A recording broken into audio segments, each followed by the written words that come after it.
name and background, please. My name is Chris Wilkins from G5 in Mesa, Arizona. I'm a custom car builder, manufacturer, car dealer, and a business consultant as well. And your current job and background job history? Currently I work with G5. We are a custom car builder, as I said. We manufacture custom prototype cars, show cars, a lot of the good guys type cars. While at the same time I still do business consulting and along with mergers and acquisitions of other corporations and companies and flailing businesses as well. I do both right now. Were the shops you ran successful? Absolutely. As a matter of fact, I sold off, did a reverse merger back in '94. Not quite enough to retire, almost, and that's what was the impulse that started Viper Car Parts, my other company that I buy, sell, and trade Vipers and Viper parts, even successfully today, which littlest amount of effort I had an internet business that was the most successful, up to 500% profit on most of the parts we sold. So your role in creating this success was?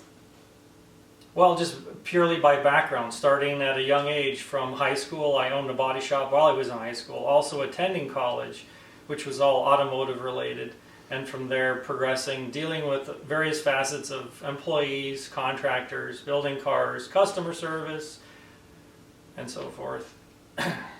How many years and where have you worked hands-on with automobiles? Actually, at a young age, my dad started me while I was still in high school and I was taking vocational classes. Again, I started a body shop in high school. So it's been well over 20 years that I've been doing this, we'll just say that. And what do you know about running the business aspect of a shop? Yeah, being self-employed since, again, the 80s, you realize what it's like to deal with employees, conflicts, problems, whether it's customers as well, and also the trials and tribulations that it takes necessarily with funding to make things happen as well. And some of the obstacles that you faced have been? Oh, it's always going to be an employee. Basically, as you know, with employees, you're babysitting. You're basically an adult babysitter dealing with other adults, which are babies sometimes. And there's always personality conflicts. It's always trying to be the mediator and to understand that we work as a team. It's not just I versus them. It is we, and we are there for the ultimate goal. And you overcame these obstacles by? Well, adversity, obviously, and you learn how to deal with different personalities. You have to be the negotiator. It's not necessarily the friend, it's a borderline sometimes. But again, the objective is, as a team, we all benefit together by running this business. And what about marketing? Yeah, it's a strong part of any business. Obviously, boots on the ground, so to speak. You have to be out there in the field, physically and visually. Today, obviously, with the internet. In the past, it was print media. And I became the media. That's what was necessary to get to where I was at. Are you hiring? I work with a variety of contractors. I'm always looking for contractors. I don't always have full-time employees. I do have some, but we usually bring in just, depending on the project and the timeline and the amount of money the customer has, we'll bring in a lot of subcontractors. We're known to work sometimes 15, 20 hours a day, 7 days a week to get a project done under a specific timeline. So with your knowledge and background in cars and business and, supporting yourself along with others in creating this business and running it, can you evaluate a shop's facilities and know what you need to change to make it successful? Yeah, absolutely. The number one key thing I always look at, I've also done, like I said, business consulting and mergers and acquisitions of large corporations. These are corporations with anywhere between 300 and 500 employees, and I was the one that came in and would liquidate and merge the two together, which obviously was dealing with eliminating employees.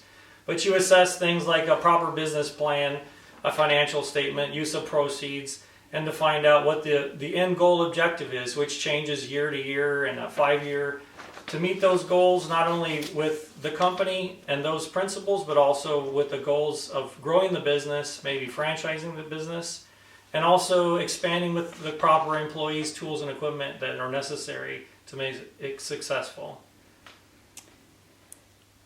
Okay, you obviously know about running a staff. Can you give us an example of the real harassment?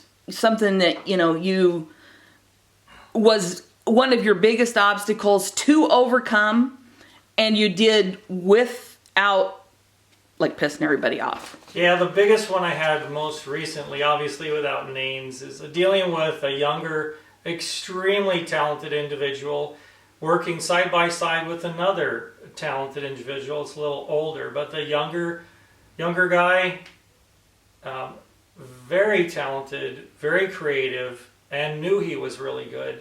And obviously along with that comes I know it all syndrome, the 20-something. And to be able to deal with them to the point, it is a lot of problems, and having the two personalities come together. So I learned by separations and identifying certain jobs and tasks that one would do and another jobs and tasks that another would do, so they wouldn't conflict, but yet work together in the same area, the same space, so to speak, on the same project without overrunning each other, as well as myself. So you'll have to learn how to be a mediator, as well as identify through daily meetings and fulfilling the objectives that each shop needs, each project needs to get it done that day.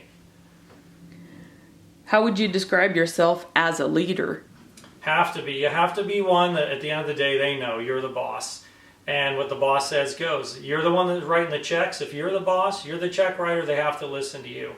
There's a point where you have that friendship, but also identify you are the team leader. It is our team. We work together, again, for the same objective.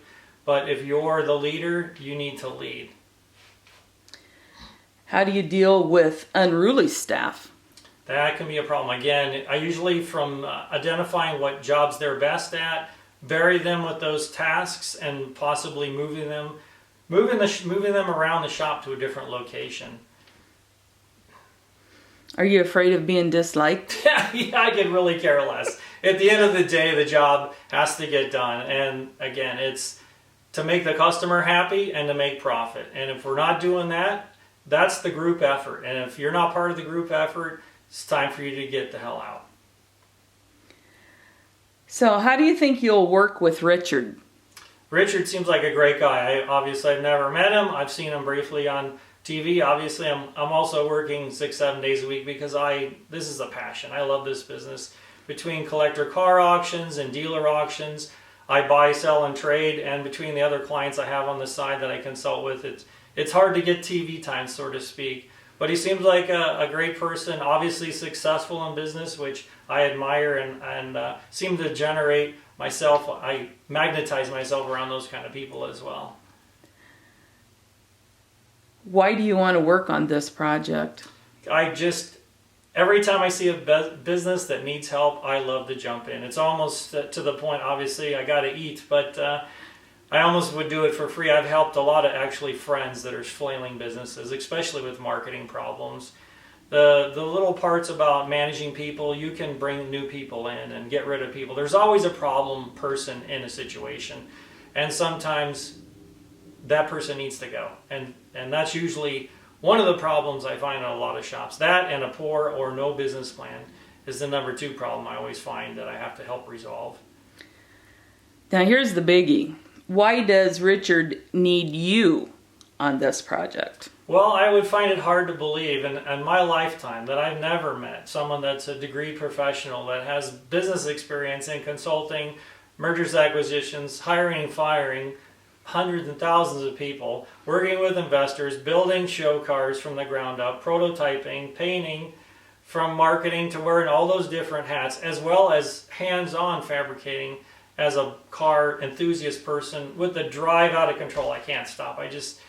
And he seems like he has the same passion for that kind of business. So I would think the two of us could get along really well. Awesome. Is there any side note or anything that you'd like to add information-wise? Just hope I can get an opportunity to look forward to being a part of this project. It seemed like it would be a real kick in the pants to get that happening. Awesome. Thank you so much. Can you please give me your name and contact information again? Sure. It's Chris Wilkins, SEMAShowcars@gmail.com, and it's 480-610-1840. And thank you so much.